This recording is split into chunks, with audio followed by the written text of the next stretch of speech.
So Ripple is enterprise facing. Our customers are enterprises, banks, financial institutions. So we follow our customers. Two cryptocurrencies that are members of the ISO 20022 standards body are Ripple's XRP and Stellar Lumens. The rough idea I have in my head is we'll see $1 million Bitcoin by 2030. Hey, listen, I'm excited about this. Last question I have for you is, when does all this happen? They try to shake me out, but I was born ready. Dropping down the price, then I be getting plenty. They want all your bags and they want all them empty. What's up, good glitches? Welcome back to some more Moon O'Clock News. No breakfast, no coffee. Shout out to the latest sub. We got XRP currently right around $2.90. We got CME Group to pop off a new record for XRP futures. They hit an all-time high open interest with 6,000 plus contracts on August 18th, right as their anniversary approaches. It's a clear sign of growing convictions in the market. Brian Armstrong, he says, I think we'll see a 1 million per Bitcoin by 2030, $1,000 XRP by 2030. The rough idea I have in my head is we'll see $1 million Bitcoin by 2030. And there's high error bars around these things, but just to give you a couple of data points, right? It's we're starting to see regulatory clarity emerge in the United States, which I think is a bellwether for the rest of the G20. We have the Genius Act passed now for stablecoins, but this market structure bill is being debated in the Senate. Fingers crossed something could happen by the end of this year. That would be a huge milestone. The United States government now has a strategic Bitcoin reserve. So that is, if you'd asked me 5 years ago, that would have been kind of vision board, and someone would have said, you're crazy, the United States government's not going to officially hold Bitcoin. But if they do that, which there's now an executive order to do, I think a bunch of other countries are going to do that. We've seen a lot of interest from sovereigns, right? Coinbase actually provides crypto services to about 140 government entities that, believe it or not, at both federal, state, local, and internationally. So governments are now getting more and more engaged in this. And you can imagine the big pools of capital around the world. And there's a lot of, so I don't see the regulatory thing going away. That was one of the big risks is the government going to shut this down? I think that risk has been severely diminished. And then, is there going to be some flaw found in the Bitcoin protocol? I think that's been severely combed over at this point. We need to make sure we upgrade it to a post-quantum cryptography. But aren't elliptic curves already post-quantum or no? They are theoretically, I believe. I don't. No one really good to nail that down. It's a little untested, but I believe there is a path where the Bitcoin core team and Ethereum and Solana, everyone, they're looking at proposals now to upgrade to even definitely post-quantum. Yes. So. Yeah, I think the list of kind of risks is getting diminished, and at the same time, the amount of demand, the amount of institutional money just sitting on the sidelines, waiting for this next bill to land, these are the big institutions I talk to. They're holding 1% of the portfolio in Bitcoin, and I'm like, what would it be to 5 to 10? And they say regulatory clarity. That's it. So I think we'll continue to see huge inflows of capital. The ETFs have been huge. James Drill XRP Stolarati speaks at SAL conference on legal aspects of ROUSD. The Genius Act. This is the first major piece of financial legislation that this country has seen in 15 years.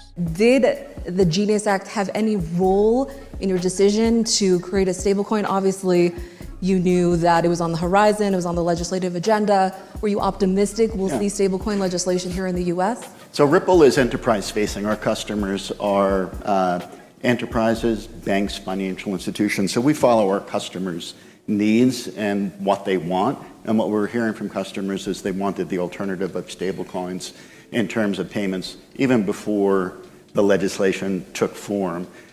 We issue our stablecoin from a state chartered trust out of New York, held to very high standards. Those standards, I think, are the equivalents of what we're seeing in the Genius Act.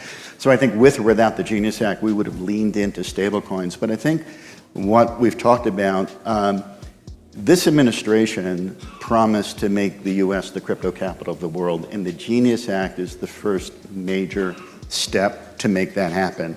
And we think about it as a crypto bill, but put it in perspective. This is the first major piece of financial legislation that this country has seen in 15 years. The last one was the Dodd-Frank bill, which was completely reactive to a traditional finance crisis. This is a major piece of financial legislation that is proactive, that, as Miles said, is encouraging innovation and doing it in a way that's building trust and integrity. It's really a seminal moment, I think, in the way Congress and policymakers think about technology, innovation, and consumer protection. Bank XRP, the XRP trademark officially filed by Ripple in 2013, is registered with the United States Patent and Trademark Office under registration number 44589. Smoke Dog Ripple, Antoinette. Ripple is the only crypto company that monitors and reports suspicious activity on the blockchain. But let's just take it one step further. Even if we did introduce AML regulation that was globally applicable to all institutions, all digital currency exchanges, irrespective of jurisdiction, I want to tell you, it won't really, it's not going to be able to effectively handle the transaction risk, because all transactions are happening underneath, on the blockchain, underneath these digital currency exchanges. The transactions that are going through the exchanges, yes, they're going to be monitoring that type of activity, but who is monitoring the transactions that are conducted on the blockchains themselves? There is no financial institution today, there's no company today, with the possible exception of Ripple Labs, that has been required by regulators to monitor and report on suspicious activities that are being conducted on the blockchain. Digital wallets. They can be established on the blockchain by anyone from anywhere. They don't have to be opened through a digital currency exchange. They have global reach once they're opened for instant access to cross-border transfers, and they're easily accessible via the internet. I want to give you an idea. This is what a digital wallet address looks like on a blockchain. I've given you an example here of a Ripple wallet address here, and there's a Bitcoin wallet address. That's what you see on a blockchain. The cryptocurrencies are transferred from one address to another address, and in most cases, there's no other additional identifying information associated with those wallets. You can't even determine with any degree of confidence where those wallets are located because of IP address spoofing. It masks where the sender is based, and it shows that it's coming from a different location. So what was Ripple going to do? You see hundreds of thousands of these addresses all over XRP Ledger, and at Ripple we had to connect allegations of unusual activity, thefts, crime, phishing scams, pyramid schemes. Users reported into us alleged illegal activity. We opened a repository for them to deposit their reports, and we used that then to create an investigation and to try and link all of this suspicious activity to identify culprits, to identify high-level patterns of activity on XRP Ledger that could potentially be suspicious, given the information that we had available to us. SparkDex F assets are coming, meaning XRP Fire and Flare is right around the corner. Hey, listen, I'm excited about this. Last question I have for you is, when does all this happen? Is this something soon? Is it in process now? What can you tell me on timeline? So look, it's relatively soon. You know, whenever it comes to anything dev related, it's always hard to put a timeline out there. The amount of times, you know, I've been working with dev teams or protocols where they say, hey, 1 month, and 3 months later, it's still 1 month. Yeah. You know, if you speak to any realistic team out there, essentially every single team will say this to you. But in this case, we're expecting in the next 4 to 6 weeks for the Flare team to finish the hackathon that they're engaging with when it comes to the F assets. Super excited for this. I know that a lot of different protocols and teams are waiting for F assets. So essentially, you know, the first one that's going to be coming out there is XRP.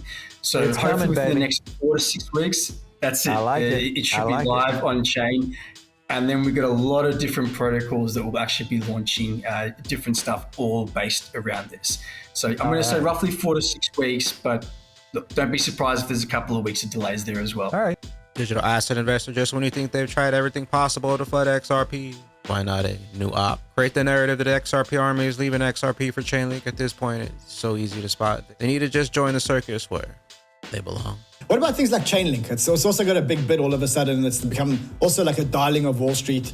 Kind of see the XRP army moving towards Chainlink. Is it on your radar, or is that not one that you're Not really. I mean, I'm not really super in deep on the whole Oracle space and what they're doing. Maybe they moved past Oracle and they're doing something else. I don't know that. One big cut equals big rally. Once the genie's out, Powell can't put it back. If we get a 25 basis point, 1/4% rate cut, and then no talk of more rate cuts, does that matter to the market? It does matter to the market, and here's why. Let's say that Powell comes out, not Friday, but SEP 17, Fed goes 25. He takes the podium at the press conference and says, well, look, we're not going to do this too many more times. Trust me. Nobody's that good a salesperson. The market's going to say, hey, guess what? Now we have an easing cycle. They're going to be more, 2, 3, 4 more rate cuts, whatever the number is. We in the market will price more of that. Bonds will run, equities do well. I don't think Powell can really put that genie back in the bottle. The Fed may turn out to only do 1 cut, but that's not the initial market move. It's a big rally. Meanwhile, Gemini, prepare your bags, pack your bags. XRP, MasterCard. We got another one from Smoke Dog. Official Stronghold video confirms XRP and XLM will directly benefit from ISO 20022 adoption as fully compliant crypto. All SIPA payments to use 20022, while the Federal Reserve in the US is encouraging financial institutions to adopt it by 2023. So what does this mean for digital currencies? ISO 20022 has the potential to play a key role in the development and implementations of CBDCs, as it provides a flexible and standardized framework for financial messaging that ensures consistency and interoperability between systems. Adopting ISO 20022 could increase the use of cryptocurrencies that are compliant with it. Two cryptocurrencies that are members of the ISO 20022 standards body are Ripple's XRP and Stellar Lumens.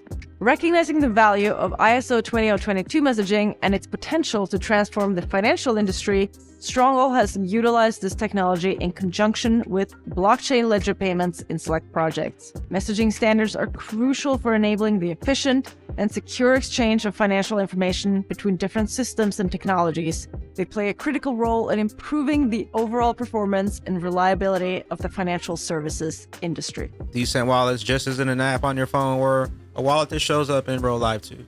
This week we're in the Tokyo Bar WebEx Asia. Come say hi. Catch our talks. Bitcoin Summit Japan.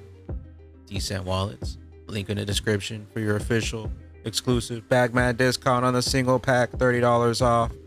Also on the double pack, $99 off. DCENT wallets, your best wallet for XRP, XLM, XDC, Flare, Algo, DAG, 85 plus supported blockchain mainnets. The future of crypto at the tip of your fingerprint. Uncompromising security, thousands of coins natively supported. On the go experience. Meet the DCENT app, not your keys, not your crypto. Link in the description. Mustache altcoins. You get the feeling that you have to be more patient this cycle than ever before, but it'll be worth it and it'll be worth. Big time, the signs are here. Crypto Bullet, Toto 3 alts, 1 month chart. Just look at the giant cup and handle. We still have 10 days to break out of it this month and retest the breakout level in September. Breakout, retest, continuation, full send. October, November. XRP Crypto XRP closing above $2.96 to $3.03 is the next objective on the daily time frame. And taking a look at the XRP chart, some believe that we're still barely right here in our current cycle with a couple more massive moves to go. To me, it looks like XRP is mimicking this move for its first move, potentially 2 massive moves to go for XRP, with the potential speculative BTC halving cycle ending early November, late October. Tick tock. The longer they take, the higher we climb on that XRP. Rich list, where those bags be when that regulation jar molasses finally burst open and XRP's true price is finally revealed. Big bags. We'll catch you up here on the mothership. BYOB, bring your own bags, be your own bank, be your own boss. And don't forget to drop an elbow from the top ropes on that likey button. We'll see you at the tippy top. Later, glitches. Later, glitches.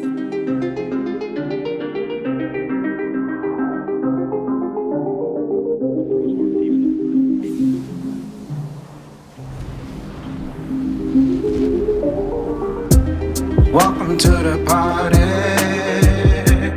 This a moon party. Hey, this a moon party.